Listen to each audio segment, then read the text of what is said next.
Olá, galera! Sejam bem-vindos a mais um episódio aqui da Rio Podcast. Eu sou o Natan de Moraes, estou aqui com o meu amigo Sérgio Henrique. Olá, pessoal! Vamos começar mais uma temporada aqui do Rio Podcast com esse episódio novo no ano de 2024, direto da cidade de Ibaiti, a cidade rainha das colinas.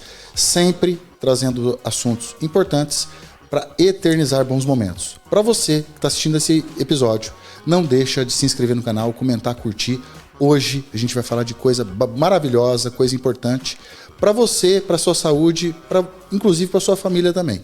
Eu estou com um convidado especial que tirou um tempo legal aqui para a gente, o Dr. Tássio Lima Luzzi Tavares, especialista em médico da família, esposo da Mayra, pai do Fernão. E tem um canal também no YouTube, Doutor Idoso. Já faço convite para vocês se inscreverem lá no canal dele. Ele fala de dicas importantes, principalmente sobre dor. Então, para você que está assistindo, se sente dor ou conhece alguém, fica até o final, que hoje a gente vai falar de coisa maravilhosa. Obrigado, doutor, pela oportunidade. Obrigado por estar presente, tirar um tempo tão precioso, que eu sei que sua vida é muito trabalhosa, está sempre nas atividades, na correria, e conseguiu tirar um tempo dedicado a nós. Recém-chegado em Ibaiti, né, veio de Goiás, né? Isso. Tem uma trajetória também no Exército, ajudando a nossa sociedade, protegendo e ajudando também toda a instituição. Obrigado por estar presente e Deus te abençoe. Dá um alô aí pra gente de boas-vindas. Obrigado, Sérgio. Boa noite a todos que estão assistindo aí esse podcast. Gostaria de agradecer muito esse convite. Quando eu recebi o convite, eu fiquei bastante feliz porque eu tô novo aqui na cidade de Ibaiti. Tem mais ou menos uns 3 meses que eu cheguei na cidade. Então, é bom para poder ir realmente conhecendo as outras pessoas, indo me integrando um pouco mais na comunidade e assim ir ampliando cada vez mais esses laços. Então, o que eu puder contribuir aqui com vocês, com perguntas, eu vou estar sempre à disposição. Então, muito obrigado mais uma vez aí pelo convite, por estar aqui fazendo parte desse podcast. Que bom, doutor. Eu fico muito feliz por você estar aqui. E de verdade, o maior intuito, né, hoje aqui, a gente sabe que vai ter informação, vai ter coisa importante para a sociedade, mas o maior intuito é eternizar esse bom momento. Acho que a sua trajetória aqui na nossa cidade só está começando. Seja muito bem-vindo em nome de toda a sociedade, da minha família, de todos os nossos amigos. Obrigado. Foi uma oportunidade incrível. Até porque você, realmente, a gente sabe que você é um cara ocupado e vai falar hoje para a gente de assuntos importantes. Né? Eu vi que você também é professor em geriatria e fisiologia, já deu, né, aulas nesse assunto, né? Mas hoje eu queria que a gente falasse, viu, doutor? Eu estava acompanhando o seu canal, seus meios de comunicação, inclusive convidando o pessoal de novo, Doutor Idoso, no YouTube, depois o pessoal vai lá se inscrever. E eu vi que você dá dicas assim muito importantes e de verdade, principalmente com relação à dor. De onde surgiu, doutor, essa iniciativa, esse espírito de ajudar o próximo com uma coisa tão amargurada que é a dor, né? Conta pra mim um pouquinho disso. Então, essa trajetória minha nas redes sociais, ela já tem quase 4 anos e começou na pandemia, como praticamente todo mundo digital no Brasil. Na época eu trabalhava na zona rural em Cristalina, Goiás, é uma cidadezinha que fica mais ou menos uns 100 quilômetros de Brasília. Eu estava trabalhando lá por conta do Exército, eu me formei, o Exército me convocou, fui para lá para trabalhar como médico no Exército, e aí, junto, eu estava trabalhando na zona rural de Cristalina. E entrou a pandemia, e as pessoas pararam de ir nos médicos. Então, as pessoas com medo de toda a contaminação parou de ir e eu tinha sempre um desejo de ter um canal no YouTube, produzir vídeos, porque eu sempre gostei muito de falar, de ensinar. E aí, com isso, eu falei, vou montar um canal. E a ideia do Doutor Idoso é Doutor do Idoso. Era para poder fazer vídeos, falar sobre assuntos para poder ajudar a vida do público mais velho, que às vezes não tinha um cuidador, não tinha condições, que era mais ou menos o público que eu atendia. Um público que tinha uma condição econômica bem mais baixa, um pouco mais carente, eles moravam em assentamentos lá na zona rural de Cristalina, e aí o pessoal não estava indo para as consultas. Então a ideia era produzir vídeos para poder auxiliá-los em situações corriqueiras do dia a dia. E aí, com o passar dos meses, a interação, o engajamento das pessoas que me seguiam, começaram a ter muitas perguntas relacionadas a dores no corpo, que é algo unânime dentro, principalmente quando a gente vai envelhecendo, né? Parece que a dor começa a fazer parte do pacote do envelhecimento. E hoje depois que a gente começa a estudar cada vez mais, começa a perceber que não precisa ser assim, né? Por isso que começou então a surgir esse interesse tão grande em fazer vídeos direcionados com dicas práticas para a gente começar a melhorar cada vez mais a qualidade de vida do idoso, porque dor não é da idade, você não precisa se acostumar com dores. E isso é uma das coisas que eu gosto muito de repetir e frisar. Porque às vezes vai em algum outro profissional e fala, não, essa dor que a senhora tem aí na coluna, essa herniazinha de disco, isso aí você tem que acostumar com ela, que ela vai te acompanhar para a vida toda. E quanto mais eu vou estudando a parte de dores, inclusive hoje eu estou fazendo um curso de dor da UFRJ, e uma das coisas que eu mais tenho visto é que essas lesões que aparecem, elas são muito da idade, mas elas não necessariamente vão gerar dores. Então, o meu intuito no perfil, falando de dores, é isso. Trazer dicas práticas para esse público que é tão carente de informação, tão carente de atenção e que realmente precisa de alguém para poder falar para esse público. É um público relativamente órfão nas redes sociais. Poucas pessoas falam, né? Então, foi mais ou menos assim que surgiu o Doutor Idoso, mas focado na parte de dores. Hoje eu dei uma expandida, né? Antes eu falava só para o público 60 mais. Hoje eu tenho pessoas que me seguem, alunas dos meus cursos que têm 35, 32 anos, que estão com dores no corpo e que querem já desde mais cedo já se organizar, preparar, cuidar da saúde para que isso não evolua, né? E eu acho que essa é uma tendência, melhorar a qualidade de vida sempre. Mas o público mais velho eu tenho ainda meu carinho e eu não largo, né? Eu acho que esse foi a minha trajetória, foi daí que começou tudo e que precisa desses tipos de informações mais bem orientadas, com uma linguagem simples, falada de uma forma bem fácil de entender, que eu acho que essa foi uma marca que eu comecei lá atrás, em 2020, e eu acho que isso aí merece ser mantido. Esse jeito carinhoso de falar com eles, né? Ainda mais que são heróis, né? Sim. Estão assim, na melhor idade. No melhor momento. E devem se sentir muito bem, né? Sim. Vamos falar de assuntos assim, top, pautas, que você vai me ajudar. Já Claro. A gente vai entrar em vários assuntos. Mas uma coisa assim que eu, como um cidadão médio, já tenho na minha cabeça, que sempre se mostrou para mim como um problema muito sério, mas um problema que às vezes a gente não sabe se tem cura ou não, ou poder de melhoria, é a fibromialgia. A gente tem relatos, assim, principalmente do público mais feminino. Eu já ouvi falar de masculino, mas eu acho que o público mais que tem mais problema é o público feminino. E aos olhos dessas pessoas, eles muitas vezes tratam que é uma coisa incurável, irreparável, a pessoa vai ter que conviver com aquilo. Fala um pouquinho para nós, dentro da ciência moderna, dentro dos seus estudos, existem algumas maneiras da gente melhorar a sensação do pessoal que tem fibromialgia? Interessante essa sua pergunta, porque ela é muito frequente nas redes sociais, né? Sempre nos comentários, por mais que eu esteja falando de um assunto completamente diferente, alguém ainda vai lá e pergunta sobre fibromialgia. E os estudos e o entendimento da fibromialgia mudou muito. E ainda, né, com todas essas mudanças, ainda existem algumas desinformações que eu acho que vale a pena. Hoje, a fibromialgia ela não é considerada mais uma doença. Então, eu não tenho fibromialgia. Eu estou com fibromialgia. É mais ou menos igual a um sintoma de febre. Eu não tenho febre. Eu estou com febre nesse momento por conta de algum outro problema. A fibromialgia hoje ela é considerada um sintoma de qualquer outro tipo de doença que dá dor. Então, isso é interessante e importante da gente frisar, porque se eu falo pra você que você está com febre, você não vai ter febre a vida toda. É uma coisa pontual que pode ser tratada, pode ser resolvida. No caso da fibromialgia também. E esse entendimento da fibromialgia, de que ela é algo momentâneo que a pessoa está passando, abre muitas portas de possibilidades de que você não vai ficar refém disso para sua vida toda. Você não vai ter fibromialgia ao longo de toda a sua vida e vai ficar sofrendo com isso. Porque hoje ela é considerada como um sintoma, como uma síndrome. Já tem casos de sucesso de tratamento da fibromialgia? Tem, existem vários, principalmente quando a gente começa a entender a origem da fibromialgia. Como é que ela surge?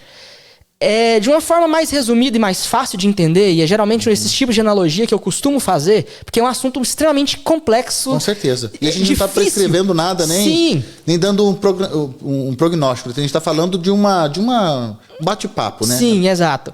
Mas de uma analogia bem simples, no caso da fibromialgia, acontece da seguinte forma. Primeiro é que o nosso cérebro que sente as dores e vai falar aonde está doendo. Tudo acontece aqui dentro, é como se fosse o chefe de uma empresa, chefe do seu trabalho. Só que o chefe, ele nunca toma decisões sozinhas, ele sempre precisa de informações de um secretário, de alguém que está ali mais próximo do que está acontecendo. Esse secretário nosso é a coluna. Então, todas as informações que chegam no cérebro vão passar por um secretário que está na coluna. Em cada uma das nossas vértebras existe um secretário e esses secretários vão informando o chefe. Quando eu sinto uma dor em algum local, essa dor teve alguma origem. O seu cérebro, o chefe, nunca vai criar uma dor do nada. Ele pode até interpretar a dor muito mais forte, muito maior do que ela realmente é. Né? Então, com esse tipo de entendimento de que o nosso cérebro, o nosso psicológico, não cria nenhum tipo de dor, a dor tem que estar vindo de algum local. No caso da fibromialgia, ela está vindo de micro machucados, pequenos machucadinhos que estão acontecendo no nosso corpo por vários tipos de motivos. Esses machucadinhos chegam para o secretário. O secretário já está tão de saco cheio de tudo que está acontecendo que ele começa a falar demais para o chefe. Ele começa a mandar muito mais informações do que deveria, de mais lugares que estão doendo, sendo que, na verdade, não tem muita coisa. Na parte médica, a gente chama isso de sensibilização. O nosso corpo fica muito mais sensível àquele sintoma de dor. Como eu falei que existe um secretário para cada um das nossas vértebras da coluna, né? Então existe o que nós temos 7 vértebras no pescoço, 12 na torácica, 5 na lombar. Então cada um deles tem um secretário.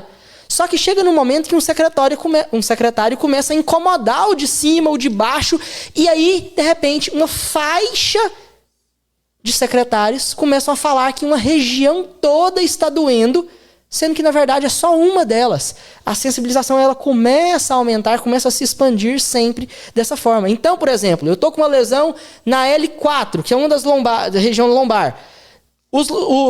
Os secretários que vão ficar envolvidos e vão começar a gerar dores a L3 está logo acima e a L5 que está logo embaixo. Então é sempre muito segmentar. E a gente consegue ver isso no consultório. Eu estou com uma dor no joelho. A dor no joelho aqui nessa região geralmente está relacionada ali com L1, L2. Então nunca vai fugir, de repente, do nada eu vou ter uma dor na planta dos pés por conta desse mesmo tipo de lesão. Elas são muito próximas, baseadas nesses segmentos que tem. Então na fibromialgia acontece dessa forma. Eu tenho pequenos machucadinhos, como, por exemplo, um mau jeito. Deixei cair uma coisa aqui no chão. Eu vou ter que fazer um esforço para poder virar. Se o meu corpo está fragilizado, está ressecado, está mais inflamado, esse movimento, às vezes abrupto, mais forte, vai criar pequenos estiramentos, igual quando você pega uma borracha ressecada e estica ela, a hora que você vê ela está cheia de rachadinhos. É isso que acontece quando o nosso corpo não está bem. Nós estamos perdendo flexibilidade, nossos ligamentos, nossos tendões estão ficando desidratados. Eles criam esses machucadinhos. Esses machucadinhos, por si só, vão gerar inflamação. Essa inflamação nada mais é do que uma tentativa do corpo de reparo, de conserto. Mas para consertar alguma coisa, a gente precisa de um monte de outras coisas. A gente vai precisar de nutriente, igual quando tem uma rachadura. Eu vou precisar de cimento, às vezes vou ter que quebrar a parede, poder arrumar alguma coisa.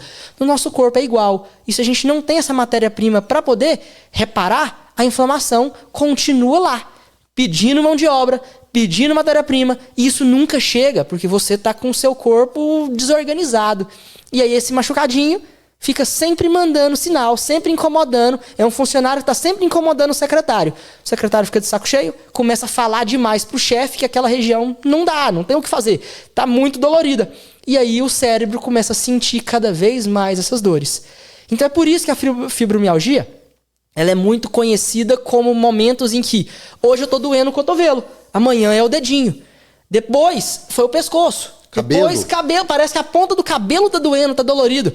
E isso fica mudando, porque cada um desses locais são machucadinhos que estão informando um secretário que já está extremamente sensibilizado, de saco cheio, de tantos problemas que não consegue ser resolvido, porque a inflamação não acaba, não melhora, por inúmeros motivos. Então, é por isso que a fibromialgia, quando a gente tem esse tipo de entendimento, a gente vê que isso não é algo para a vida toda.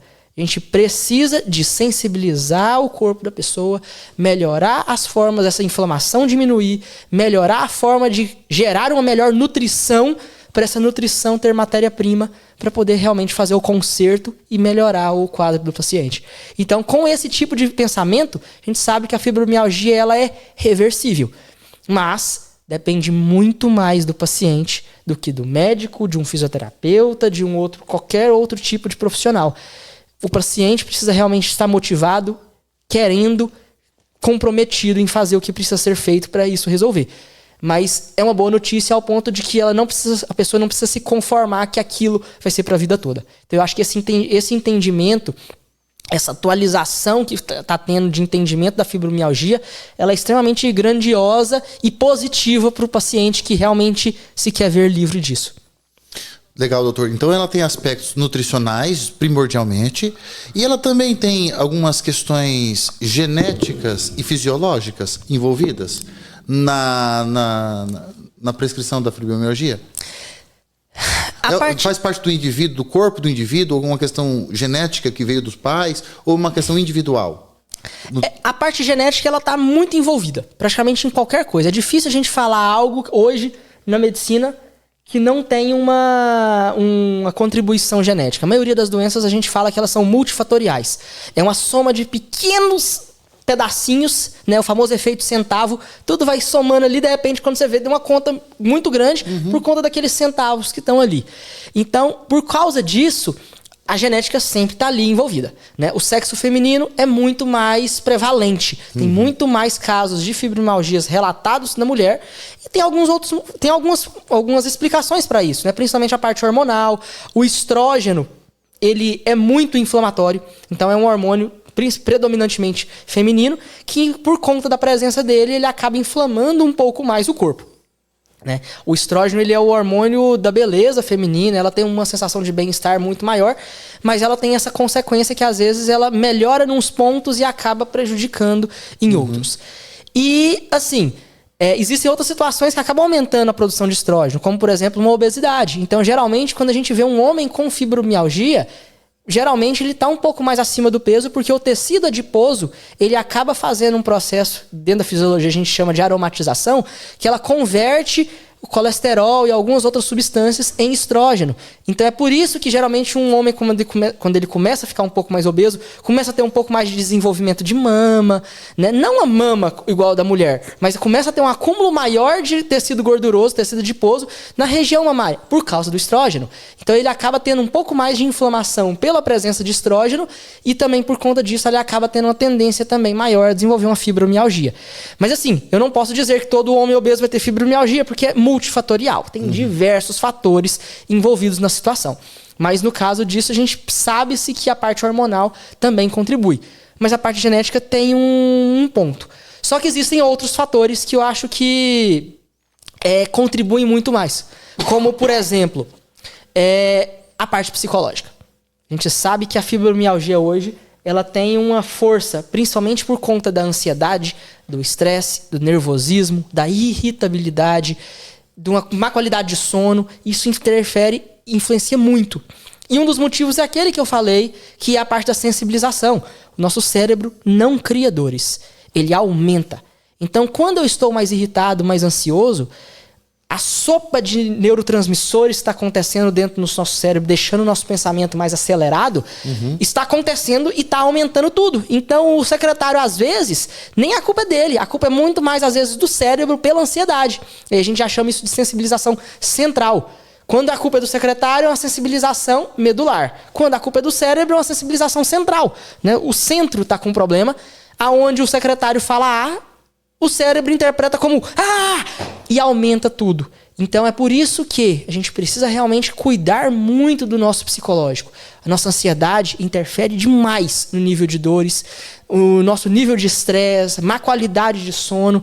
Isso aí realmente é muito evidente que interfere, né? Tem um sintoma da fibromialgia chamada fibrofog, né? Que é como se fosse fog de nevoeiro, nublado, e da fibromialgia. Então é uma turvação mental ali, onde a pessoa começa a ficar um pouco meio confusa, não consegue entender as coisas que estão acontecendo, às vezes fica um pouco mais aérea, e isso tudo consequências desse nível, às vezes, de ansiedade, de nervosismo, de estresse, de irritabilidade, que não deixa ela realmente processar e fazer com que o conteúdo que está sendo falado, abordado, entre claro no nosso cérebro. Então, sim, a parte psicológica tem uma contribuição para a fibromialgia muito grande.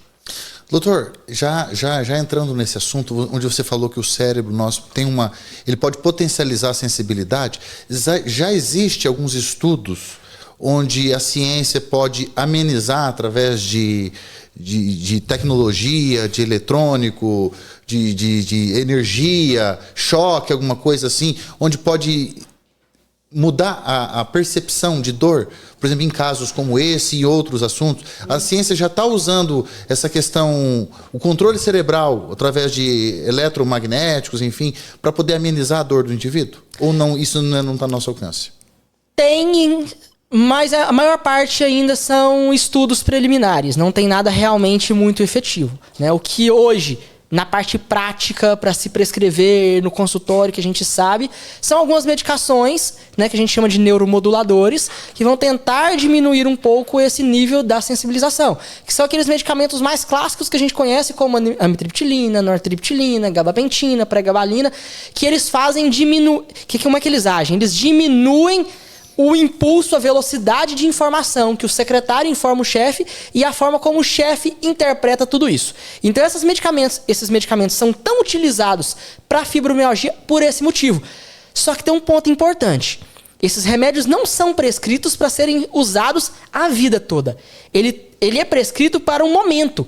A gente primeiro tem que desinflamar o paciente. Aí, às vezes, usa um anti-inflamatório, algum outro tipo de meio, como um gelo, uma bolsa gelada, uma bolsa quente. Tem as suas indicações para isso. Diminui a inflamação, depois a gente diminui a sensibilização para depois atuar no local. Não adianta nada eu querer fazer o paciente, por exemplo, melhorar a nutrição, melhorar a hidratação, melhorar a postura e tudo mais, se eu estou extremamente inflamado, se eu estou com o paciente com a sensibilização muito alta, porque eu estou pulando etapas. Eu tenho que fazer degrau por degrau, de cada vez indo uma etapa por vez, para que o nosso cérebro consiga resolver toda essa bagunça, né? Eu não consigo fazer uma faxina pegando primeiro algumas coisas que estão ali no meio da bagunça, depois eu vou ter que tirar. As coisas têm que acontecer numa certa sequência. Então isso é um ponto que é muito importante. As medicações hoje elas diminuem a sensibilização, mas antes eu tenho que agir de outra forma e depois da sensibilização eu tenho que ir para a próxima etapa. Eu não posso passar um remédio desse e o paciente ficar usando a vida inteira. É muito comum a gente ver isso no consultório e é triste, porque a gente vê que às vezes é como se o remédio fosse a resolução do problema, né? O tratamento fosse aquele. E não é uma etapa dele. Geralmente a gente deveria usar esses medicamentos por 3, 6 meses, dentro de uma sequência de tratamento prevista, fazer esse planejamento com o paciente, para depois tirar o remédio. Só que, mais uma vez, o médico também não faz isso sozinho, né? Eu preciso da contribuição do paciente, ele tem que estar querendo, tem que estar comprometido a realmente fazer parte disso. Teve um professor meu uma vez que falou, e eu achei que isso aí realmente foi bem... É um ponto de vista interessante de que, na verdade, o médico ele é um treinador. Ele não vai jogar. Realmente, o jogador que vai fazer tudo é o paciente. Então, se o paciente não estiver convencido de que ele precisa colocar aquilo em prática, que ele precisa fazer, não vai adiantar nada. Eu posso ter o melhor técnico, o melhor treinador do mundo. Se o jogador não estiver realmente empenhado em fazer o que precisa ser feito, seguir as orientações do treinador, não vai ter um atleta de qualidade. Então, eu acho que esse tipo de entendimento é extremamente importante. Mas todas essas medicações, elas são uma etapa do tratamento. Primeiro, eu vou fazer essa desensibilização, aí eu vou começar a desmamar, tirar os remédios para poder a gente ir para a próxima etapa, onde eu vou fazer o fortalecimento, maioria das vezes por meio de movimentos, de atividades físicas, de exercícios, para poder assim eu realmente ter a cura completa. Dá para falar em cura em fibromialgia? Dá. Do mesmo jeito que eu curo um resfriado, uma diarreia, eu curo.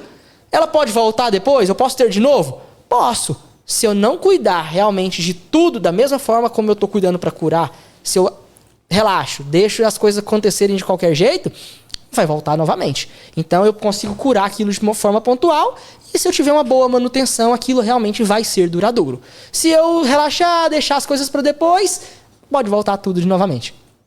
Legal, doutor. Como é que a gente pode colocar a questão de intolerância alimentar dentro dessa pauta? Até porque a gente sabe assim, que muitas vezes assim, o indivíduo às vezes tem uma intolerância a algum tipo de princípio, por exemplo, até o cloro que vem na água. A pessoa corta uma coisa, corta outra, corta uma coisa, corta outra, mas ele está bebendo uma água que tem cloro e ele tem intolerância a isso. A intolerância alimentar tem a ver com a fibromialgia? Não de uma forma ali direta, né? Ela contribui. Um paciente que tem, por exemplo, uma dor no joelho, com alguns problemas alimentares, essa dor pode ficar ainda mais intensa. Um problema alimentar, uma má alimentação, alguns alimentos que são extremamente inflamatórios, que a gente entende e sabe disso hoje, pode fazer com que esse nível de dor na fibromialgia fique maior. Ele não contribui para o surgimento, ele contribui para poder aumentar essa bola de neve que vai crescendo cada vez mais, né?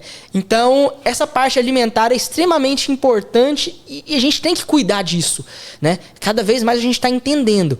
Mas um ponto que eu acho que vale a pena a gente frisar e deixar isso aí bem evidente para as pessoas que estão escutando. Na internet, estão criando ondas e ondas e ondas de vilão na alimentação. Existem inúmeros vilões ali que não pode isso, não pode aquilo, e a gente não pode ser tão radical. Às vezes, aquilo é extremamente prejudicial para a saúde de uma certa pessoa, por conta de condições individuais dela. Mas uma outra pessoa que às vezes vive e mora com ela, não vai ter problema nenhum com isso, né? Então, alimentação, nós somos o que nós alimentamos. Só que o nosso intestino, ele foi feito para se virar com o que está entrando ali dentro. Então ele vai ter seus mecanismos de formas de resolver. Não significa que uma pessoa vai passar mal com o remédio, que a outra vai passar também.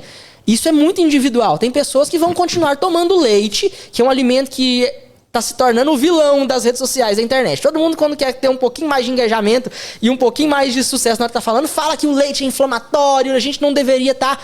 Sim, quando a gente começa a puxar a parte evolutiva, o ser humano é o único animal mamífero que toma leite depois que ele está adulto. Todos os outros animais ingerem leite quando são bebês. Só que a gente para poder ver que, uma vez que você está tomando leite regularmente e está fazendo esse uso, o seu corpo está se ajustando e adaptando com isso e não vai ter problema nenhum com isso, né? E eu gosto de usar muito o exemplo do meu pai, que meu pai adora tomar leite, ele toma quase 1 litro de leite todo dia e não tem problema nenhum com isso. Ele é um ponto fora da curva? Não, tem muitas pessoas que são assim. A gente não dá para poder vilanizar um tipo de alimento, uma dieta, um suplemento, alguma coisa de uma forma geral, porque isso depende muito de pessoa para pessoa. Mas o que é um ponto que eu acho que vale a pena falar de alimento, principalmente do leite? Se você é uma pessoa que está tomando sempre e não tem nenhum tipo de consequência e problema disso, continua. Tá fazendo bem para você, aquilo faz parte da sua rotina, faz parte da alimentação. A gente sabe que o leite é extremamente benéfico do ponto de vista de cálcio que nós precisamos, principalmente para poder gerar esse cálcio para os nossos ossos. A gente sabe da osteoporose, principalmente para o público feminino, o quanto isso é perigoso, isso é assustador. As fraturas de fêmur são responsáveis por até 76% das mortes de idosos, né? Um idoso que cai e quebra o fêmur, 76% deles vão a óbito em até 2 anos. Então é uma estatística muito triste. E a gente cuida disso melhorando a osteoporose, né? Mas, voltando para o leite. Então, se você está habituado a tomar, o seu intestino nunca parou de produzir lactase, que é a enzima que quebra o leite. Agora, não tomo leite tem 15 anos. O médico falou que eu preciso tomar leite por causa da osteoporose. Eu tomei, tive um mal-estar, minha barriga ficou estufada, aumentou meus gases, as minhas dores parece que aumentaram. Não toma. Existem outras opções para a gente fazer esse tipo de reposição. de uma forma natural, de forma alimentar, alimentos de folhas verdes escuras. Então você vai ali comer um alface, um brócolis, uma rúcula, uma couve, espinafre, acelga, folhas verdes escuras. Isso aí tem muito magnésio e muito cálcio nesses alimentos. Então existem outras opções fora do clássico leite, laticínios em geral, queijo e tudo mais. Então, é muito pontual, é de indivíduo para de indivíduo. Eu não posso virar e falar que não, tem que parar, ninguém pode mais tomar. Cara, não dá, né? A gente não pode generalizar dessa forma. Isso acontece com qualquer outro tipo de alimento. A gente está conhecendo hoje umas substâncias chamadas Food Maps, é um estudo relativamente recente, né, que são alimentos que têm compostos, né, polissacarídeos, monossacarídeos, oligosacarídeos, que são moléculas de carboidratos muito longas, que fermentam no nosso intestino. Sim. Quando alguma coisa fermenta no nosso intestino, ele aumenta a proliferação de bactérias que vão trabalhar com esse alimento fermentado. Essa proliferação de bactérias pode sim aumentar a inflamação do seu corpo. Mas, mais uma vez, pode, depende de indivíduo para indivíduo, depende de alimento para alimento. Então, quando a gente procura na internet, às vezes tem pessoas que nunca ouviram falar desses food maps. Procura depois no Google, vai ter tabelas e tabelas de alimentos que fala para você eliminar, comer com moderação e os alimentos que você pode comer à vontade. Do ponto de vista de food maps. Não significa que é do ponto de vista sempre eu tenho que fazer minha dieta só naqueles que eu posso. Não. Como que funciona essa terapia para diminuir food maps, para poder diminuir a inflamação intestinal? Eu começo a tirar aqueles alimentos e fico ali por um tempo de mais ou menos ali uma semana sem esses alimentos. Depois eu vou reintroduzindo os alimentos que eu sinto falta. Às vezes uma pessoa não dá conta de comer uma alimentação, um almoço, uma janta, sem colocar um tempero com alho, cebola. E a gente sabe que alho e cebola tem muitos desses food maps. Então poderia, nesses casos, aumentar muito a inflamação intestinal, aumentar gases, aumentar dores. Mas se eu volto com o alho e com a cebola e eu não sinto nada, eles não são vilões. Aí eu vou para a próxima etapa, melancia. Melancia tem muito food map. Algumas pessoas têm dor de cabeça, tem um monte de coisa. Outras pessoas comem à vontade, não tem problema nenhum. Por isso que é muito individual. Então eu vou voltando os alimentos que eu tirei e vejo quais vão gerar aqueles sintomas que me levaram a procurar um médico, procurar uma orientação nessa parte alimentar, para que assim eu veja o que contribuiu para a minha dor, aquilo que não contribuiu para a dor. Agora, isso tudo são detalhes. Isso tudo são centavos.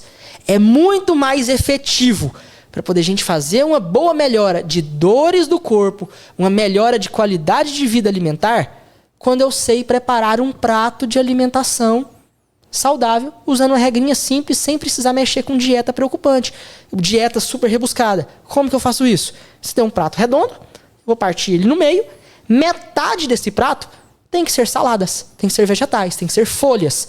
Se você faz metade do prato com essas fibras, você não vai precisar nunca na sua vida fazer reposição de vitaminas, sais minerais e fibras alimentares. Você não precisa. Se metade, ponto. Primeiro ponto. Primeiro passo. 50% do seu prato em todas as suas refeições, que vai usar um prato, almoço e janta principalmente, precisa ter 50% de salada. Os outros 50%, você vai partir no meio, 25, 25. 25%, um quarto do prato, você vai colocar o seu carboidrato. E aqui um ponto importante. Evitar colocar vários carboidratos. Então, se eu estou colocando macarrão, é macarrão. Não é macarrão, batata e arroz. Se é arroz, não é arroz, batata, macarrão, mandioca. É um tipo de carboidrato naquela refeição. Para poder, assim, você ter ali um ponto. Porque quando você começa a colocar mais carboidratos, o nível de carboidrato naquela refeição vai acabar aumentando muito. Os outros 25% do seu prato você vai dedicar a proteínas. E aqui eu acho que é um ponto que vale muita atenção. Quando a gente estava falando de dores, eu falei daquela questão da inflamação. E a inflamação nada mais é do que um ponto que o nosso corpo está solicitando reforma. A gente vai precisar de matéria-prima e grande parte das vezes essa matéria-prima para o conserto de lugares que estão machucados, de dores que estão inflamados, é proteína, é aminoácidos. O nosso músculo é formado por aminoácidos que vão juntar e formar uma proteína. O nosso ligamento é formado por aminoácidos que juntam e formam uma proteína. Os tendões da mesma forma, cápsula articular da mesma forma, cartilagem da mesma forma. Tudo estrutural no nosso corpo, que é construído, é formado por proteínas, que são pedacinhos de aminoácidos. Então, a parte de 25% de carboidrato, a parte de 25% de proteínas no nosso prato, ele tem que ser muito bem preparado, de uma forma onde eu tenho pelo menos proteínas animais e proteínas vegetais. Para assim, eu ter o maior número possível de aminoácidos. Hoje, a gente sabe que existem os aminoácidos que são produzidos dentro do nosso próprio corpo. Então, nosso corpo produz alguns aminoácidos. Eu não preciso me preocupar com eles. O nosso corpo já produz naturalmente. Mas tem alguns outros aminoácidos que nós precisamos deles. Eles são chamados aminoácidos essenciais. Tem uma lista de um monte de nomezinhos esquisitos. Mas a gente precisa desses essenciais. E eu não consigo os aminoácidos essenciais comendo só um tipo de proteína. Então, se no meu prato eu tenho só um pedaço de bife de carne, de bovina, eu não vou ter todos os aminoácidos essenciais. Eu vou precisar, por exemplo, de uma leguminosa, que aí entra feijão, grão de bico, soja, fava, ervilha. O azeite não conta com esse aminoácido, bom? Não, é porque azeite aí já entra na parte mais de lipídios. Tá. Né? O lipídio, ele também tem uma contribuição, quando a gente fala daquela pirâmide alimentar, tem uma partezinha ali que são os lipídios. E a gente precisa de ácidos graxos, que aí vem da parte do azeite. E aí ele também vai contribuir porque a gente precisa de lipídios para a produção de hormônios. Então, testosterona, estrógeno, progesterona, que são os hormônios sexuais, eles precisam de colesterol.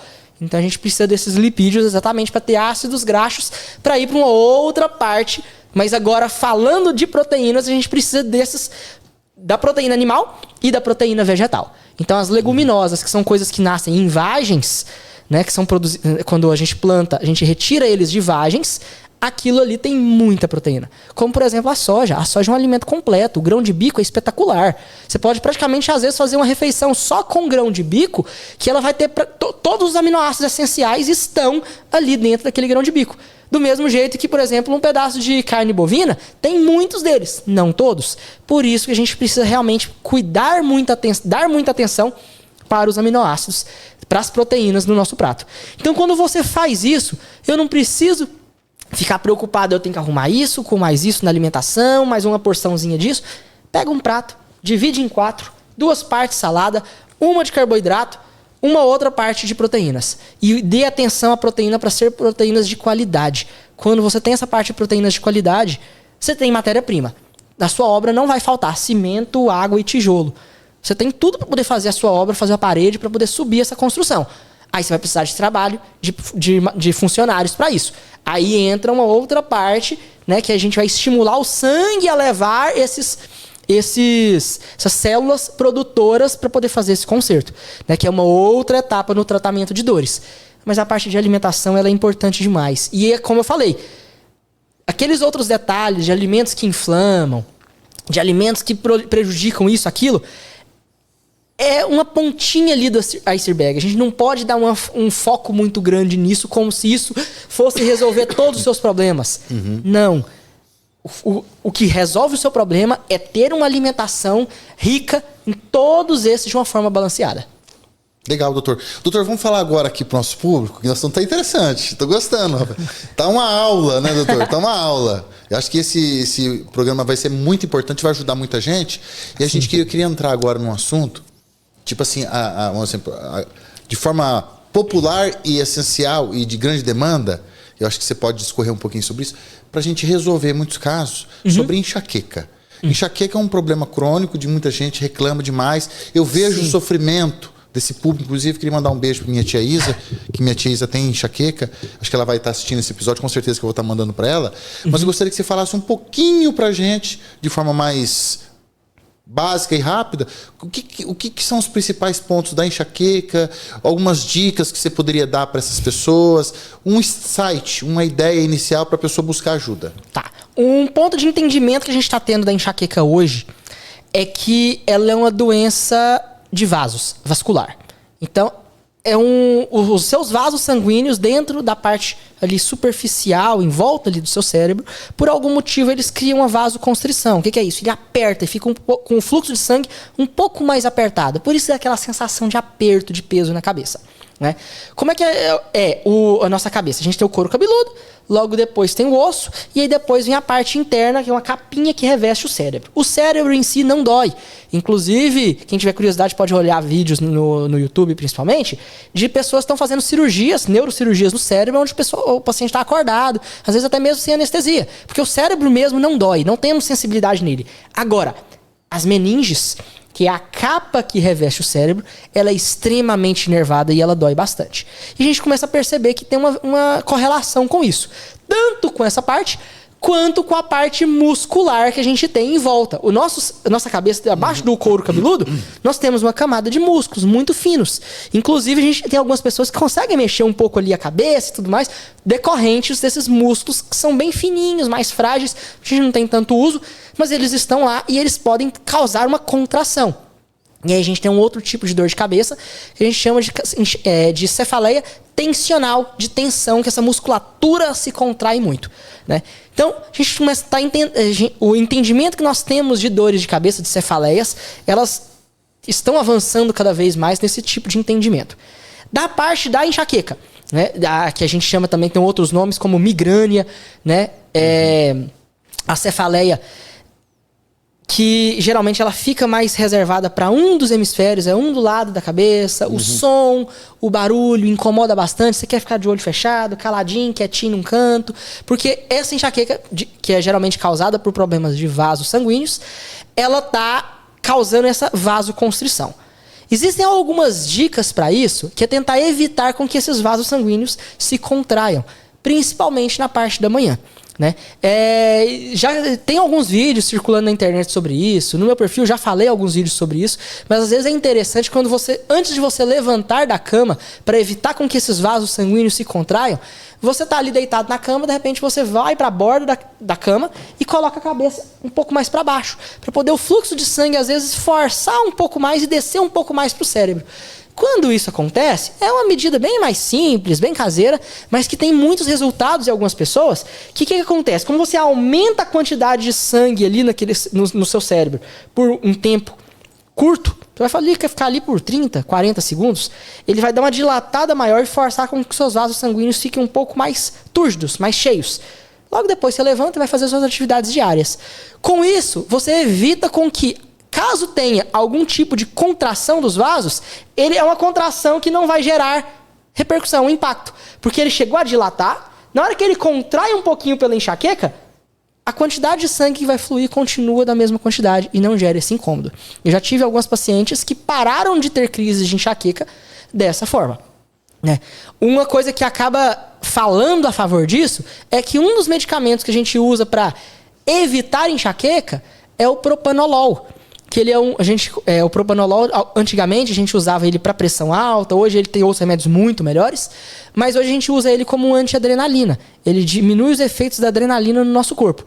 Um dos efeitos da adrenalina é fazer com que os vasos acabem se dilatando. Se eu uso o propanolol para dilatar o vaso ele não vai ter essa contração, essa constrição, e aí com isso não dói. Então eu evito de ter essa constrição. Então é uma medida não farmacológica, não medicamentosa, que tem um efeito extremamente positivo para prevenir uma enxaqueca de pessoas que têm isso com uma certa frequência. Mas a enxaqueca ela tem um ponto genético muito forte. Não é todo mundo que vai ter. Geralmente tem pessoas na família que têm enxaqueca. Segundo ponto, o seu momento psicológico também interfere muito. Inclusive, pessoas que têm enxaqueca vão ter momentos em que vai ter muita enxaqueca, de repente parece que vai passar períodos sem. Porque a sua forma como você está psicologicamente, em termos de ansiedade, depressão, estresse, vai interferir nessa causa da enxaqueca. Então é um outro ponto que vale frisar. Se você está bem psicologicamente, está mais satisfeito com aquilo que está acontecendo ao seu redor, tá tendo uma boa vida, tá tendo situações de hobbies, de prazeres, você não tá ficando só ali preso na parte de trabalho, as chances de vir a ter uma crise de enxaqueca diminuem muito, né? Então esse é um outro ponto que vale a pena ser frisado na enxaqueca. Legal. Vários assuntos interessantes, né? Maravilhosos. Eu não sei se a gente poderia tocar nesse assunto, se é relevante, se é pertinente, doutor. Uma coisa que veio na minha cabeça agora aqui, de forma popular e abrangente, a gente fala um pouco de bruxismo. Você já estudou um pouco sobre isso? A consequência já no lado mais masculino, né? Acho que o bruxismo atua um pouco mais no público masculino. Tem algum estudo falando sobre isso? Existem algumas técnicas? Porque é um problema... É um problema mais de tensão, né? Geralmente, quando se está mais estressado, nervoso, ele gera a contração muscular do músculo aqui do masseter, que é o músculo da mastigação. Então, o bruxismo ele tem essa relação, né? Acontece de uma forma inconsciente, à noite, quando você está dormindo, e aí começa com o ranger dos dentes. Geralmente acontece em momentos em que você, às vezes, está muito cansado, passando por uma situação que você está ficando muito nervoso, às vezes não consegue dormir direito, aí acaba dormindo, e aí o músculo fica muito tenso. Então essa parte psicológica está relacionada diretamente com isso. Uma outra consequência que a gente tem que ter atenção para o bruxismo é algo que é pouco falado, que é a ATM, a disfunção da ATM, que é a articulação temporomandibular. Nós temos uma articulação da mandíbula. Ela, na hora que está movimentando para mastigar, ela tem uma articulação que tem cartilagem, que tem a cápsula articular, ela se movimenta como uma articulação de joelho. Ela não pega tanto peso. Mas quando você começa a estressar ela com o bruxismo, rangendo o dente, com a forma de uma tensão muito forte, e por várias semanas, vários meses, pode começar a gerar um quadro de dor. Parece que é no ouvido, parece que é na cabeça, e é uma dor meio confusa, que você não sabe bem aonde que essa dor está sendo. Quando isso acontece, às vezes o paciente procura achando que está com dor de cabeça, achando que está com enxaqueca, porque às vezes isso acontece principalmente de um dos lados. Dificilmente vai ter a disfunção da ATM dos dois. E aí parece muito com uma enxaqueca, como você fala, é tensional. Mas quando a gente vai ver, é a ATM. Como que eu sei, de uma forma mais fácil, assim, para poder procurar um médico ou procurar um odontólogo, né, um dentista, que geralmente é quem trata da disfunção de ATM, é colocar a mão bem nesse lugarzinho onde tem um buraquinho na hora que a gente abre, forma um buraquinho bem na frente do ouvido. Sim. A hora que você aperta e você movimenta a mandíbula e dói bastante, possivelmente essa cartilagem, essa articulação está inflamada. E geralmente pacientes que têm bruxismos têm uma tendência a ter muito mais disfunção de ATM. Né? Uma forma da gente tratar o bruxismo seriam relaxantes musculares para poder relaxar essa musculatura na hora que estiver dormindo, para ela não ficar tão tensa. Outra é usar plaquinhas, para evitar o ranger dos dentes, e assim a gente afasta um pouco mais, e aí a articulação não sofre tanto nessa hora que você aperta. Então existem algumas técnicas, alguns procedimentos que podem ser feitos, às vezes um desgaste do dente, de um lugar que está batendo ali dente com dente primeiro, e aí quando ele bate primeiro de um lado e o outro fica meio que no ar, um encosta, o outro não, mesmo que seja 1 milímetro, um dos lados da articulação vai ser mais forçada do que a outra. Então ela tem uma tendência maior a inflamar. Se tiver bruxismo, então, somou mais uma etapa que vai causar uma disfunção dessa ATM de uma forma muito maior. E é algo que é bem desconfortável, né? Isso acaba incapacitando. Às vezes a pessoa acorda com um mal-estar, com uma dor de cabeça esquisita, uma dor no ouvido, vai no médico, olha, não tem nada, não está inflamado, mas o que é que está acontecendo? Então é algo que também a gente precisa dar atenção e não pode ignorar completamente, não. Legal, doutor. Aproveitando, doutor, falando desse lado dor, né? Com as questões da modernidade, tecnologia, as novas profissões do momento, o que seria importante a gente citar hoje, que existe mais demanda no seu dia a dia como médico e como profissional que tem esse carisma mais pela dor? Qual que é a correlação entre a tecnologia, essas novas profissões, onde a pessoa senta igual a gente aqui, um pouquinho mais torto? O que a gente precisa relevar e tocar no assunto agora nesse bate-papo? Postura. Né? Eu acredito que a postura, ela precisa ser muito valorizada nesse ponto, né? Tem um estudo disso, que é a ergonomia, né? Os profissionais que trabalham com essa parte de ergonomia, que é disposição, como que está o corpo. E com toda essa questão mais de tecnologia, mais de home office, a pessoa mais em casa, mais sentado na frente do computador, ou hoje o computador está sendo substituído pelo smartphone, pelo celular. Então isso tudo a gente precisa ter um pouco mais de atenção. E aí eu acho que dois pontos que merecem muito destaque é pescoço e lombar. Pescoço, por conta que nós temos um músculo muito forte que trabalha demais, que é o coitado do trapézio. Eu falo muito desse músculo do trapézio porque ele pega desde a base aqui do nosso crânio. Então a gente tem o osso, vai pegando aqui osso. Na hora que começa a ficar macio, esse já é uma ponta do trapézio. E esse trapézio ele vai descendo, ele abre até fixar nesses 2 pontinhos de ossos que nós temos atrás do ombro, nas costas, ele se fixa lá. E depois ele desce até lá embaixo, na última vértebra do tórax. Então é bem ali aonde se fixa uma ponta do diafragma. Então aonde tem tórax, até onde tem costelas saindo, o trapézio faz esse formato de losango, que quando a gente gira ele um pouquinho para o lado, ele tem um desenho de um trapézio, por isso que tem esse nome. Né? Então ele é um músculo muito grande. E cada porção desse músculo, por ele ser muito grande, ele não age como um músculo só. Ele age como porções. Cada um desses pontos do trapézio, ele age de uma forma diferente. Na respiração e principalmente na sustentação do peso do pescoço. Então, algo que a gente tem visto hoje cada vez mais é que nós precisamos, às vezes, resguardar um pouco o trabalho do trapézio em algumas situações para poder ele ter um pouco mais de qualidade. Porque ao longo do dia, para sustentar o peso da cabeça, que é muito grande, ele faz muita força.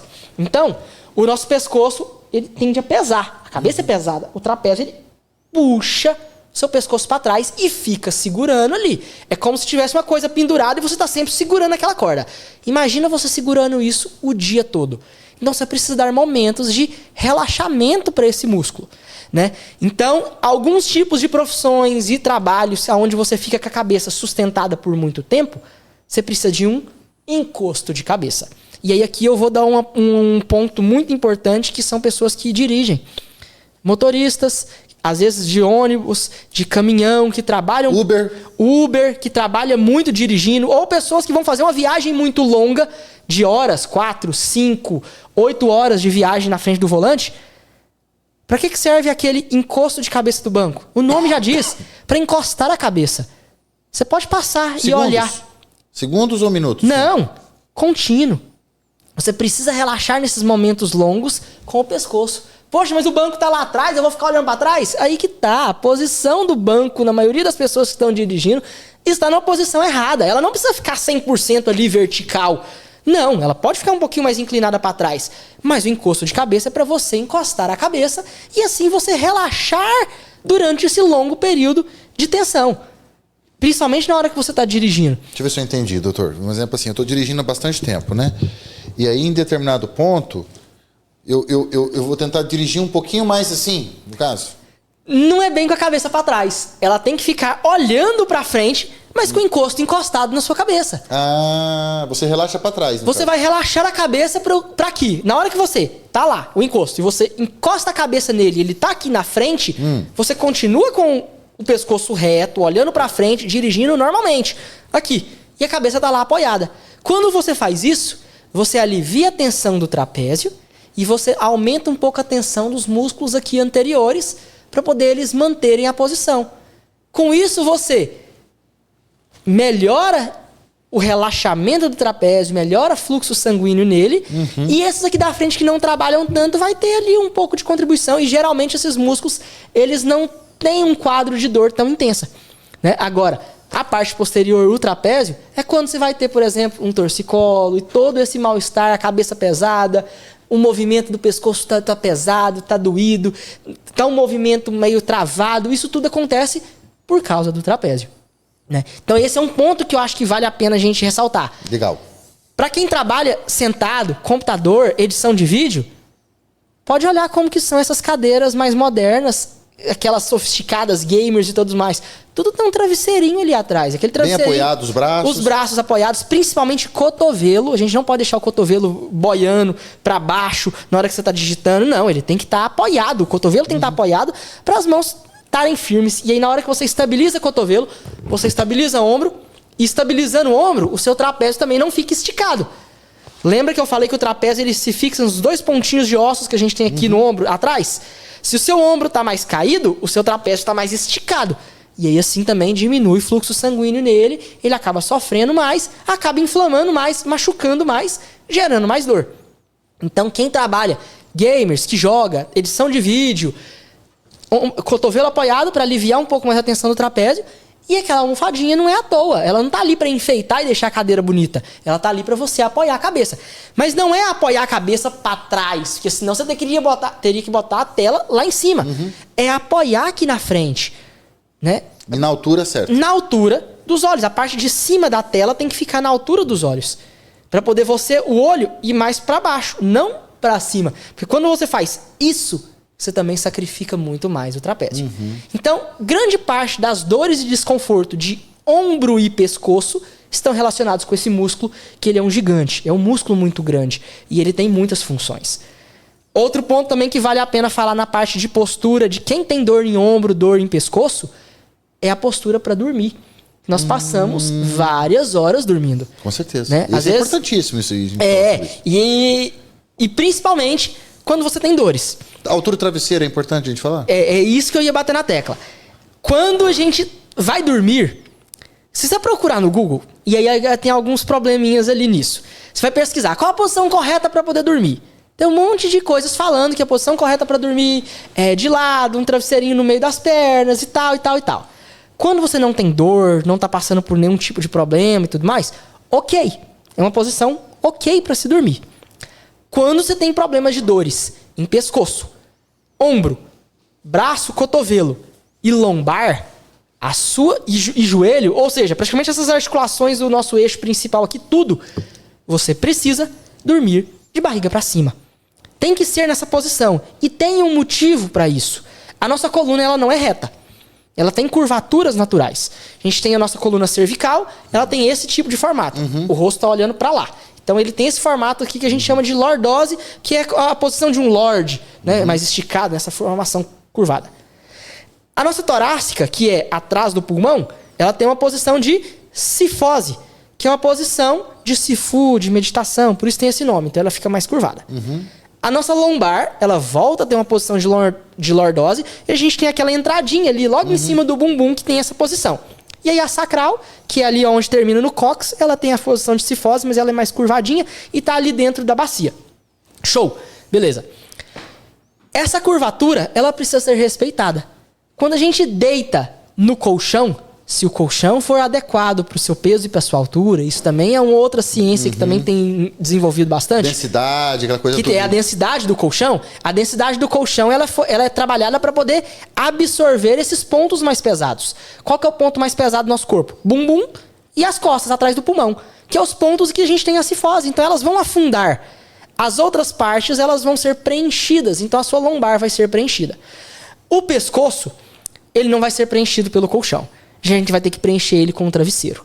E aí entra, então, os travesseiros, que são os anatômicos cervicais. Ele tem a conformação exata da nossa coluna cervical, para poder manter essa forma. Quando você dorme com um travesseiro certo, que é um anatômico cervical, que tem essa curvatura, você não vai ter ronco, você não vai sentir falta de ar, você não vai ter pesadelo, e você vai aliviar a tensão do seu trapézio. A maior parte das pessoas que falam eu não consigo dormir de barriga para cima porque eu ronco, porque eu tenho pesadelo, porque eu sufoco, é porque tá dormindo com o travesseiro errado. Compensa investir no travesseiro, então? Compensa. É um travesseiro que você vai ter que investir ele uma vez a cada 2, 3 anos, porque ele tem uma durabilidade muito grande. Ergonômico é o nome do travesseiro? Travesseiro anatômico cervical. Anatômico cervical. É fácil. Daqui a pouco eu já vou comprar um desses. Na internet tem vários, né? E quando você arruma isso, o que ele faz? Ele vai manter a curvatura do pescoço. Na hora que faz isso, ele abre o caminho das vias aéreas. Então nem se você quiser forçar um ronco com esse travesseiro, você vai conseguir. Porque a abertura tá completa. É aquele que faz um fundinho, assim, uma barriguinha dentro? Ele é mais alto na frente, na hora que você vai colocar aqui. Depois ele e mais baixo na cabeça. Para poder fazer essa forma. E aí a cabeça fica jogada para trás, o pescoço para frente. E aí a entrada de ar fica muito maior e relaxa o trapézio. Relaxando o trapézio, você não vai ter torcicolo, vai melhorar as dores de tensão, às vezes, do dia a dia. Às vezes, o lugar que você está trabalhando não tem tanto cuidado com ergonomia e tudo mais. Às vezes, você acabou deixando um pouco mais de atenção, deslizou um pouquinho ali na posição. Mas na hora que você for dormir, pelo menos nessas 8 horas de sono, 6 a 10 horas de sono ali, você vai estar tendo um sono de qualidade. Então, é algo que vale a pena demais. E a tecnologia trabalha em prol da nossa saúde, né? Esses estudos, quando eles conseguiram realmente calcular a curvatura e fazer isso de uma forma sequencial, em série industrial, isso vem só para poder agregar. Então já o pessoal que está nos assistindo já deve procurar a primeira coisa daqui a pouco, trocar o travesseiro. Trocar o travesseiro. Fala de novo. Travesseiro é ergonômico. Anatômico cervical. Anatômico cervical. Isso aí é primordial. Primordial para o bem-estar humano. Seja vocês com dor ou sem dor. Com dor você precisa, obrigatório. Se você não tem dor, você já pode começar a investir nisso, né? Prevenir. E educar o corpo a dormir de barriga para cima. Eu acho que essa é uma etapa que quanto mais novo você fizer isso, melhor vai ser. Eu passei por isso, né? Eu comecei a ir estudando, vendo o quanto que isso era importante para a saúde do idoso, mas eu comecei a ver o quanto isso é difícil de mudar. Você tem que reeducar. Eu tive algumas alunas dos meus cursos, né, de dores na internet, que chegaram a ficar 3 semanas insistindo para dormir de barriga para cima e não consegue. Porque imagina, uma pessoa que tem 75 anos, ela dormiu de bruço ou de lado por 75 anos. Ela mudar essa posição para dormir em 1, 2 semanas é uma mudança muito grande e muito difícil para ela. Ela tem que reeducar. O corpo dela vai estar sentindo falta de algumas coisas. Existem técnicas para isso, né? Como, por exemplo, colocar, travesseiro, cobertores enrolados do seu lado para poder ficar encostando. Amarrar não adianta. Não, amarrar não. Mas fazer tipo um bercinho, que eu falo. Você igual coloca almofadas. Né? Igual bebezinho. Coloca almofadas ali do lado para você não girar, para você ter algo encostando na sua lateral. E ficando cada vez mais naquela posição até você acostumar. Isso. E aí você... Nas primeiras noites vão ser difíceis, seu olho não vai pregar, você às vezes vai ficar lá com o olhão aberto e não consegue dormir porque você quer girar. Mantém, insista. O que você não pode é falar assim, não, cansei, gira. Aí você perdeu tudo que você fez. Então insista, vai, uma hora o seu corpo vai adormecer. As primeiras 2, 3 noites vão ser com a qualidade um pouquinho mais baixa. Mas depois você vai colher os frutos disso. Eu tive uma aluna, muito engraçada a história dela. Ela... entrou na minha turma do curso e falou, tá, o doutor tá falando, eu entrei no curso, paguei pra isso, vamos lá, né, vamos seguir as orientações. Só que eu acho que isso não vai adiantar, não. Mas fez. Continuou firme ali, 2, 3 semanas dormindo de barriga pra cima, só que ela falava que ela ainda sentia falta, parecia que ela tava faltando um aconchego. Falei, não, essa noite vou dormir de lado. Ela dormiu de lado, acordou no outro dia travada. Falei, cara, eu tava bem. Tudo que eu já tava fazendo, que o doutor tava falando pra me desinflamar, pra melhorar a postura, já tava funcionando. Eu já tava muito bem, né? As minhas dores do pescoço, a dor na lombar, dor no ombro, já tava quase zerada. Dormi um dia de lado, eu meio que perdi tudo que eu fiz. E isso acontece. Se você fizer essa mudança e começar a reeducar o corpo pra dormir de barriga pra cima, quando você fizer um teste... E eu te convido a fazer esse teste. Não vai fazer mal, não vai atrapalhar, não vai quebrar, não vai estragar, não vai romper nada. Mas você vai ter um dia seguinte meio dolorido. Porque você vai perceber o quanto que o seu corpo reage negativamente a uma postura errada. Eu falo que a gente tem que voltar para a nossa forma anatômica de quando a gente nasceu. Que a nossa coluna tem a forma certa. E quando a gente dorme de lado, a gente dorme embarcado, curvado. E isso atrapalha essa curvatura. Quando a gente volta para ela, o nosso corpo sente e percebe o quanto que isso é benéfico. O quanto isso alivia a musculatura. E grande parte das dores que a gente sente hoje, elas não são por artrose, desgaste, hérnia de disco, não. As dores que a gente sente hoje, na 98% dos casos, são por lesões e problemas musculares, por conta disso que a gente está falando. Postura errada, micro machucados, estresse muito alto, ansiedade muito grande, alimentação inadequada. A gente falou de alimentação, mas eu não falei que o carboidrato é muito inflamatório também. O arroz em grande quantidade, macarrão em grande quantidade, ele aumenta muito a inflamação, porque ele é só glicose, só açúcar. E esse açúcar, ele vai gerar uma inflamação muito grande porque ele desidrata, ele seca. Vocês sabem como que faz um doce cristalizado? Você pega um pedaço de fruta, mergulha ela dentro do açúcar e larga lá. O açúcar vai puxar a água que está dentro da fruta, a fruta vai secar, essa água que sai cristaliza o açúcar em volta da fruta e você vai ter um doce cristalizado. Olha. Porque o açúcar, ele puxa água. E isso está acontecendo no nosso corpo. É isso que acontece com o coitado do paciente que tem diabetes, que está com nível de açúcar altíssimo.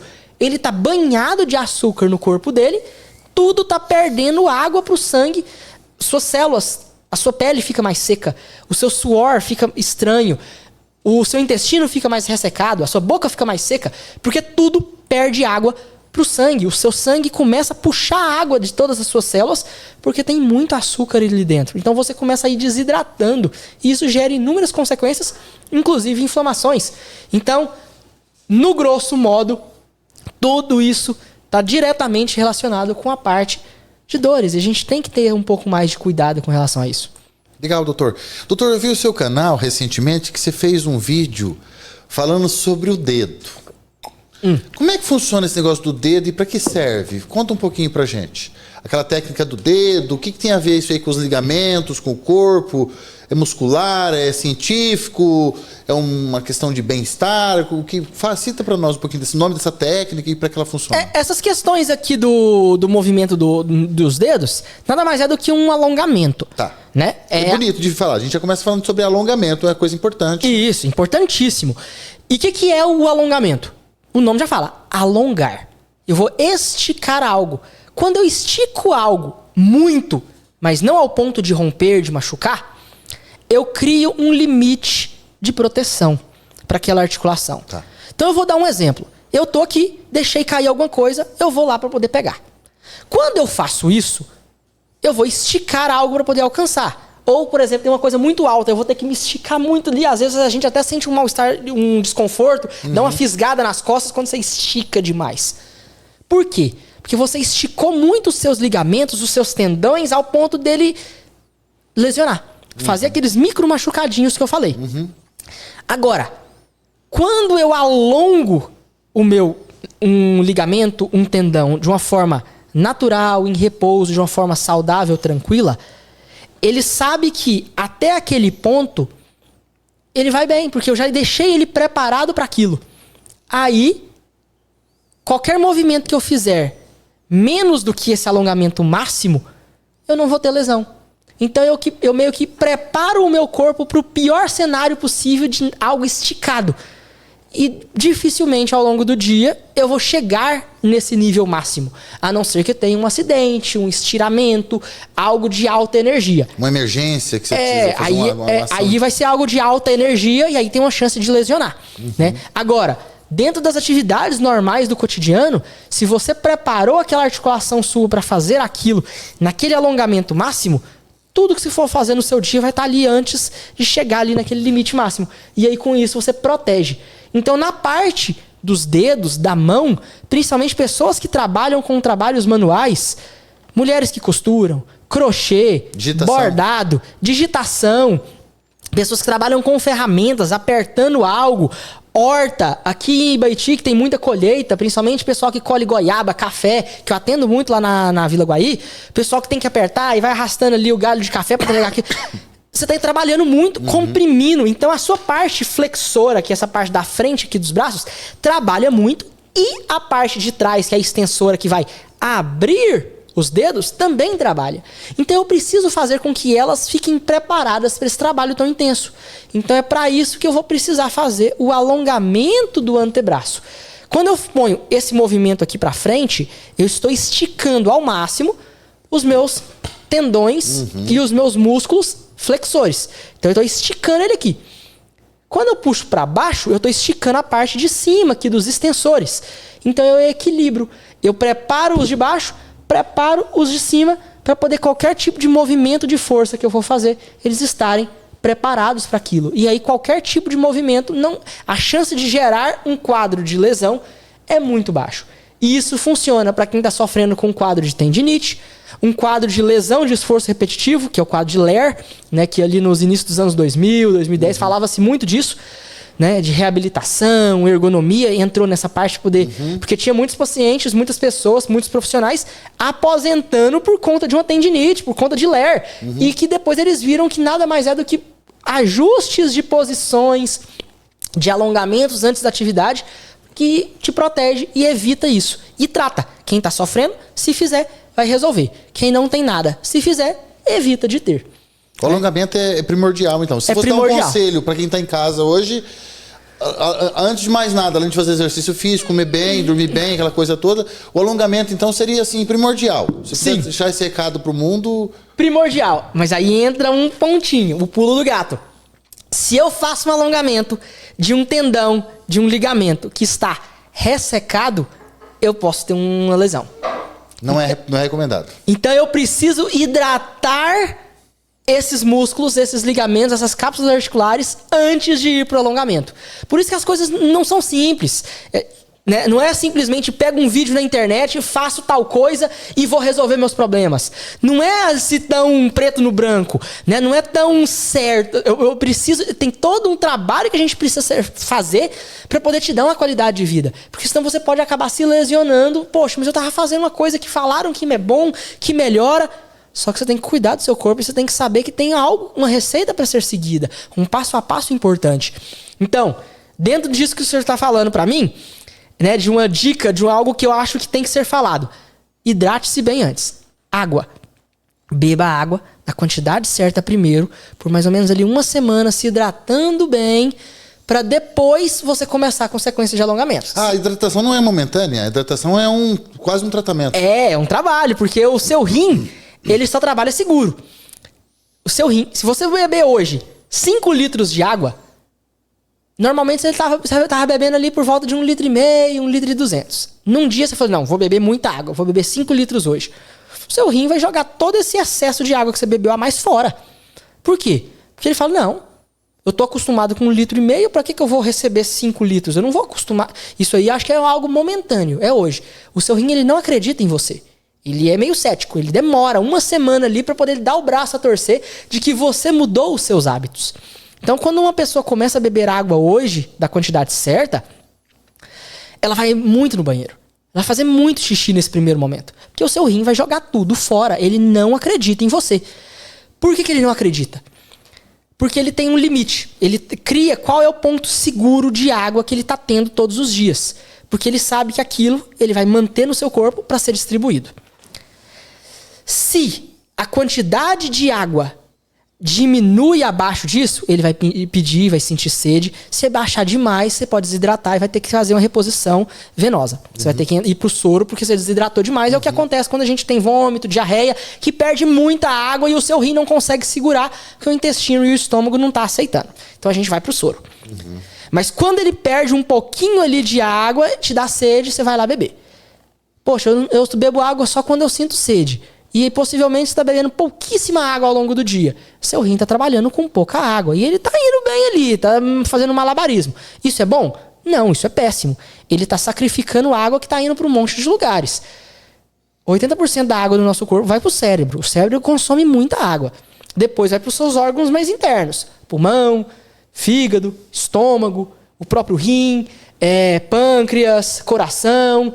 Por último, essa água vai pro coitado do músculo e dos ligamentos e das cartilagens. Então as suas articulações sofrem muito. Se você não está hidratando bem ao longo do tempo, é aí que vem o desgaste das cartilagens. Então muita água é essencial. Beber bem água Beber água bem é essencial para você hidratar. E aí quando você começa a insistir que você está bebendo água na quantidade correta do seu corpo, o rim começa a falar, eu estou jogando muita água fora. Eu estou desperdiçando isso. Eu vou aumentar um pouco esse nível. Por um pouquinho. E aí, a partir de uma semana, ele começa a ir subindo e aceitando mais água.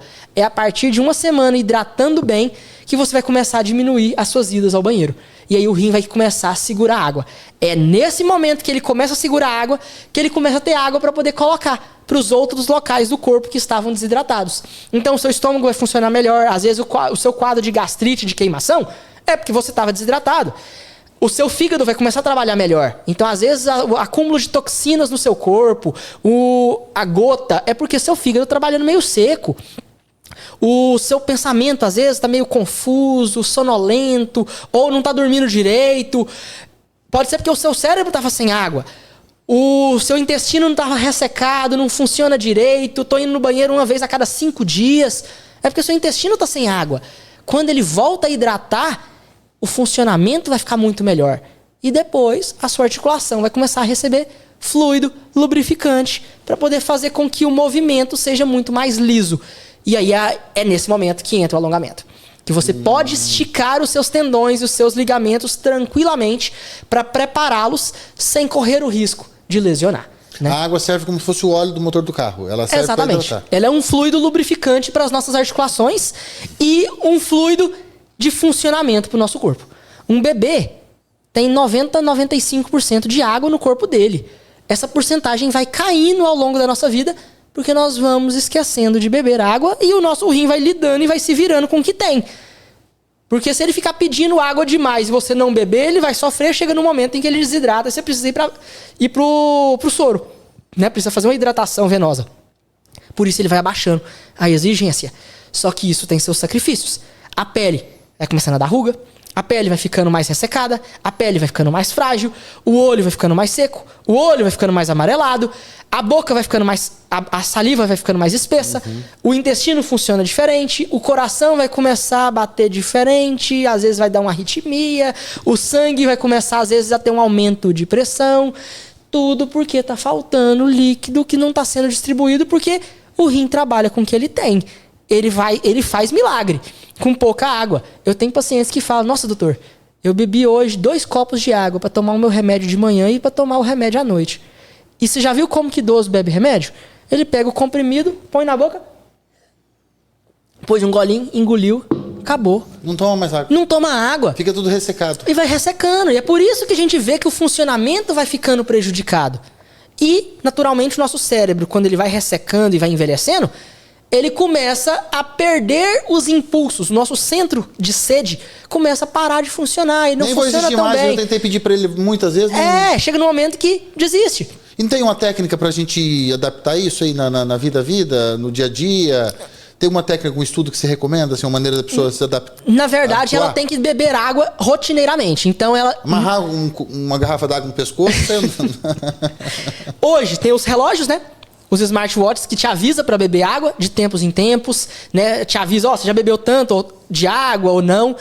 Colocar despertador, né? Depois que eu comecei a falar disso, o celular do meu pai desperta de 2 em 2 horas, para poder ele lembrar que ele tem que ir lá. Toma um copo d'água, ele tem que ir tomar um copo d'água. De 2 em 2 horas ele sabe que ele vai lá tomar um copo de água de 2 em 2 horas. Pega um copo cheio, bebe de guti-guti, se você consegue, tem pessoas que não. Então bebe ali um pouquinho, espera, depois bebe de novo.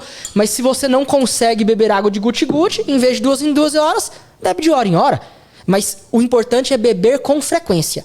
Quando você faz isso, você vai meio que reeducando novamente o seu cérebro a sentir falta da água, e aí você vai lembrando. Né? Então hoje a gente pode usar a tecnologia a nosso favor. Usa smartwatches, despertador no celular, botar garrafinhas na sua mesa da cozinha. Então eu tenho que beber água de 2 em 2 horas. Então vão dar, se eu fico acordado ali por volta de 16 horas, são 8 garrafinhas. Eu coloco a quantidade em cada uma das garrafinhas, essa quantidade depende do peso, né? Então é o seu peso vezes 46. 46 ml por quilo de peso. Então aquilo lá vai dar a quantidade de água que você precisa tomar no dia. Você divide isso por 8, você vai saber quanto que você tem que tomar de 2 em 2 horas. Uma pessoa de 100 quilos tem que tomar 46... 4 litros e 600. 4 litros e 600. Isso. Aí você divide por 8 e aí você tem uma noção de quanto que você tem que tomar de 2 em 2 horas. Você põe aquilo lá nas garrafinhas ali na sua mesa ou na sua geladeira, você sabe que você tem que beber aquilo ali ao longo do dia. Então é uma forma de ir organizando de uma forma visual e prática para conseguir beber. Tem uma técnica japonesa, eu parei de ver esse vídeo agora, mas teve um tempo que estava me perseguindo esse vídeo nas redes sociais. Os caras falam que o japonês bebe um copo de água de manhã, e isso evita não sei quantos tipos de doença, até de madrugada também é bom beber água, porque não sei o que, não sei o que. Tem alguma coisa a ver com isso ou não, cientificamente falando? Tem a ver com a hidratação. Com a hidratação. Agora, de madrugada é um ponto que não é verdade. Não é verdade. A gente não pode mais beber água à noite. E isso também é uma coisa que eu acho que tem muitos pacientes que fazem errado e isso contribui para um problema. Refluxo. Se você não tem problema de refluxo, não tem problema nenhum, continua aí. Mas caso venha a desenvolver refluxo, isso é uma coisa que você tem que parar. Né? Não existe como você se hidratar de madrugada. Deu aquela cedinha de madrugada. Porque se você se hidrata bem ao longo do dia, o seu corpo sabe que você está naquele momento de madrugada, está dormindo. Você não vai precisar de água à noite. O seu rim é sábio. Ele consegue reservar. Por isso que a gente não acorda toda hora para poder ir fazer xixi. E quando a gente acorda, a bexiga tá estufada. Por que você não vai de hora em hora de novo ao longo da noite? Porque o rim segura a filtração dela é mais lenta, ele começa a deixar passar um pouquinho mais de água ali, não filtra tudo, para ele ir sendo filtrado aos poucos ao longo da noite, para que no final da noite, na hora que você acordar, tenha filtrado tudo que precisava, mas para você não desidratar. E à noite, você está dormindo, você está quieto, você não está tendo esforço, não está tendo movimento muscular, sua respiração está mais calma, seu batimento cardíaco diminui. Então, com isso, sua demanda, seu metabolismo abaixa. Então, a sua necessidade por água cai também. Então, o rim consegue lidar com tudo isso. Se você hidrata bem, de 2 em 2 horas, ao longo do dia, e toma essas 8 tomadas, 2 horas antes de você comer, você pode parar de beber água, espera 2 horas para deitar, deita, dorme a noite inteira e não vai ter necessidade, você não vai ter sede, porque você se hidratou bem ao longo do dia e o seu corpo está bem hidratado. Eu te ofereci água com gás na hora que você chegou, doutor? Não foi à toa, não. Queria que você tomasse uma água com gás, mas você não quis. Você não quis porque você não gosta ou faz mal, não é recomendado? Não, é questão de paladar mesmo. Tá. Água com gás, então, pode ser considerado um hidratante? Pode, é água. A única coisa que aconteceu é que botaram CO2. O que é CO2? O ar que a gente expira. Então a água com gás não faz mal nenhum, não prejudica nada, não piora estômago. Não. É tudo mito. Água é água. Então, sem problema, pode usar. Bom, graças a Deus, que eu aqui tomo bastante água com gás. E eu comecei assim, até uma técnica minha. Porque eu tava com esse problema de se hidratar, muito mal, igual quase idoso, um golinho cedo, um golinho à noite. Nem na hora do almoço não tava tomando. Aí eu comecei a colocar água com gás no meio dessa história. Sim. E comecei a me sentir bem. Então, assim, a hora que eu tô enjoado de água normal, eu tomo água com gás. Eu vou sair num sol quente, eu levo uma água com gás, eu me sinto melhor. Ótimo. Enjoei com água com gás, eu espremo um limão na água com gás e já toma ali sem açúcar. Certo. Então tô conseguindo introduzir a minha hidratação na água com gás. Isso. Só um outro detalhe nisso. Para você se hidratar com líquido, o líquido não pode ter calorias. Então esse é um ponto interessante. Quando chega qualquer coisa no estômago, o estômago ele não sabe o que é líquido e o que é comida. Ele sabe que chegou alguma coisa ali para ele e ele vai liberar as enzimas para poder quebrar. Quando chega algo no seu estômago que não tem calorias, ele sabe que ele não vai precisar fazer uma digestão que vai gerar energia. Então ele não vai precisar quebrar carboidrato, não vai precisar quebrar proteína, não vai precisar quebrar lipídio. Então é algo mais neutro, inerte. Nesse ponto, o estômago interpreta como água. Então ele vai te hidratar. Então, dito isso, café não hidrata, refrigerante não hidrata, cerveja não hidrata, chá não hidrata, chimarrão não hidrata, porque aquilo tem calorias. O uso de qualquer tipo de ervas e alguma coisa vai mudar o nível calórico daquele alimento, daquela água, daquele líquido. Quando ele chegar no seu estômago, aquilo vai ser tratado como alimento. Então ele não vai servir propriamente dito para uma hidratação. Considera que está hidratando um pouco, mas não é o ideal. Não é o ideal. Porque você está colocando calorias junto com a água, o seu corpo está interpretando aquilo como comida. No final das contas, aquela água vai ser absorvida, vai gerar uma hidratação, só que ela demora. Quando você bebe um copo de água puro, pode esperar, você vai perceber. Daqui mais ou menos ali 30, 40 minutos no máximo, você já vai estar querendo fazer aquele xixi daquele copo de água que você bebeu. Porque ele passa rápido e é absorvido e pronto. Quando você come algo, por exemplo, uma sopa, daqui a 40 minutos você não vai dar vontade de fazer xixi. Mesmo que tenha a mesma quantidade de água que um copo. Por quê? Porque aquela água está sendo tratada como um alimento. Então ela vai percorrer estômago, vai percorrer intestino, antes de ter uma absorção pura de água. A água vai ser absorvida, vai te hidratar, mas ela está sendo tratada como alimento. Então ela não é uma hidratação rápida. Ela é longa, demorada. A gente não pode comer só comidas secas, a gente precisa de umas comidas às vezes um pouco mais úmidas, porque também a gente precisa dessa água na hidratação. Mas quando a gente fala daquele cálculo que eu falei, aquilo é de água pura. Água sem caloria.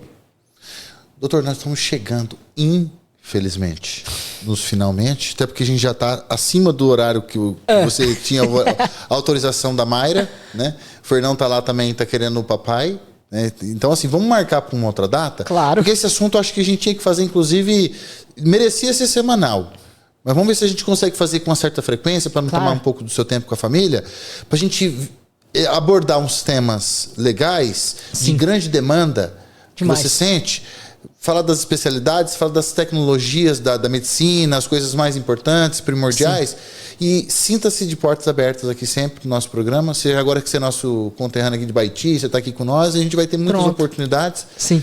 Me perdoe se eu falei em algum momento. Não, que isso, foi E ótimo. Me interagi demais, assim, espero que o pessoal que está nos seguindo aí, inclusive, viu, pessoal, você que está nos assistindo, que ficou com alguma dúvida, e lembrando que o doutor não está prescrevendo nada, não está dando nenhum tipo de veredito final. Ele está dando um bate-papo como um amigo. Genérico, né? Um genérico, um bate-papo aleatório. Mas não deixe de se inscrever lá no canal do YouTube. Manda um recado, pessoal, de seguir nas redes sociais. Sim, então... Como é que pode seguir você no Instagram, no YouTube? Manda aquele alô pra galera, aquele recado final, uma coisa que a gente pode estar esquecendo. Um beijo pra família, um beijo pros pacientes lá da Vila Guaí. Pois é, agradecer mais uma vez, então, esse convite, essa oportunidade. E realmente o assunto foi bacana. A gente realmente entrou em temas muito interessantes, muito importantes de ser falado, de, às vezes, pontos de mitos do senso comum, erros que as pessoas acabam cometendo, curiosidades que muitas pessoas, às vezes, nem sabiam, e a gente conseguiu abordar isso aqui de uma forma bem prática, bem simples, sem nenhum tipo de programação, planejamento, foi bem espontâneo, eu não sabia nem o que você ia me perguntar, e a gente foi se virando. Nós conhecemos uns 3, 4 minutos antes, não tinha roteiro, não tinha script, nada, né, doutor? Você foi me perguntar do exército, né, então, eu nem falei um pouco dessa parte minha, de experiência profissional antes, mas a gente falou de assuntos muito interessantes que merecem ser aprofundados de outras formas, ir por outros caminhos, porque sempre tem algo para se falar de saúde. No teu canal as pessoas vão ter muito acesso a essas informações? Sim. Né? Para quem quiser me procurar nas redes sociais, pode ficar à vontade, e eu tô em todas elas. Então, Instagram é doutor.idoso, Facebook, doutor idoso, TikTok, doutor.idoso, no Kawaii também tô lá com os mesmos vídeos, é doutor idoso, no YouTube da mesma forma. Então, doutor idoso você me encontra em qualquer rede social, e eu vou estar produzindo os conteúdos, os vídeos, para poder estar postando sempre. Respondendo dúvidas? Respondo dúvidas, principalmente nos comentários. Eu pego geralmente as dúvidas dos comentários e acabo transformando em vídeos, né? Então, às vezes eu não te respondo ali direto, porque se vocês observarem, no Instagram eu tô com 190 mil seguidores, no TikTok eu tô com 130 e tantos, no Facebook 175 mil seguidores. Então é muita gente, é muito comentário, no direct é a mesma coisa. Então, na hora que eu abro o direct ali, às vezes até tristeza que tem 80 comentários, então eu vou indo ali na sequência das pessoas que me mandaram, vou respondendo e tal, mas não dá realmente para dar aquela atenção. Mas uma coisa que eu me comprometo sempre nas redes sociais é ler tudo. Todos os comentários dos vídeos eu leio. Eu sei o que você me falou. Às vezes eu não consigo responder de uma forma direta, mas aquele comentário eu tô sabendo dele, e se for realmente um assunto importante, pertinente, uma coisinha diferente, eu vou falar sobre aquilo, eu vou fazer um vídeo, né? Eu tô retomando agora com a minha produção de vídeos, como teve a mudança, né? Eu sou de Goiás, né? Nasci em Orizona, uma cidadezinha que tem 15 mil habitantes. Manda um beijo pro pessoal de lá. Pessoal de Orizona, então, um abraço. Eles vão acompanhar os vídeos depois, quando sair, né? E for liberado. Meu pai e minha mãe que estão lá em Orizona. Depois fui pra Cristalina, que fica ali próximo, né, que é perto de Brasília, que é onde a família da minha esposa está. E aí, em Cristalina eu fiquei 7 anos, então grande parte das pessoas que me seguem também estão lá. E aí agora eu vim aqui pro Paraná, para Ibaiti, depois que eu passei no concurso da prefeitura, estou trabalhando lá na Vila Guaí como médico. E aí agora eu retomei a produção de vídeo. Então logo eu devo retomar com as lives. E aí lives, a gente tem essa possibilidade de tirar dúvidas, responder comentários, você coloca ali no chat e aí eu tô lendo e consigo te responder. Então, me acompanhando em qualquer uma dessas redes sociais, eu vou estar ali disponível para poder a gente realmente bater um papo. Inclusive colocar o sininho no YouTube lá. Obviamente. Colocar todas as atividades lá, todas. Que é sempre que curtir alguns posts seu para ficar em evidência também, né, doutor? E aí o YouTube, o Facebook e o Instagram percebe que você gostou dos meus vídeos, e aí com isso ele vai estar sempre mostrando um vídeo novo, né? A minha tendência agora é voltar com essa produção, então todo dia eu vou dar um videozinho ali de mais ou menos 1 minuto, 1 minuto e meio, novo, falando sobre dores. Então, fiquem à vontade. Convido vocês a me seguir lá, Doutor Idoso, que será super bem-vindo. Doutor, de verdade, obrigado novamente pela participação. Foi maravilhosa, superou minhas expectativas. Sem roteiro, sem script, não foi difícil. Não, foi Então, já suave. Você que está nos assistindo, você viu que o doutor esteve aqui, encarou o convite, prontidão, foi uma coisa surpreendente. Não sabia do que se tratava, qual programa que era, e aceitou o convite, veio para cá, fez essa participação aqui em prontidão, ficou eternizado esse bom momento. Quero agradecer vocês que estão aqui até agora. Se tiver alguma dúvida, comenta, segue lá no Doutor Idoso em todas as plataformas. Não esqueça que esse programa, esse episódio, é um oferecimento do Estúdios Rio aqui de Baiti, para você que é profissional, celebridade, autoridade, uma pessoa que quer promover o seu imóvel, o seu negócio de forma institucional, de forma comercial. Fale com o Natan e o Rafael. Marketing e audioprodução aqui em Baiti é Estúdios Rio. Beleza? Não deixe de se inscrever no canal. E é isso aí. Estamos chegando no finalmente. Obrigado pela oportunidade de ter vocês aqui e até a próxima. Valeu, pessoal. Um abraço.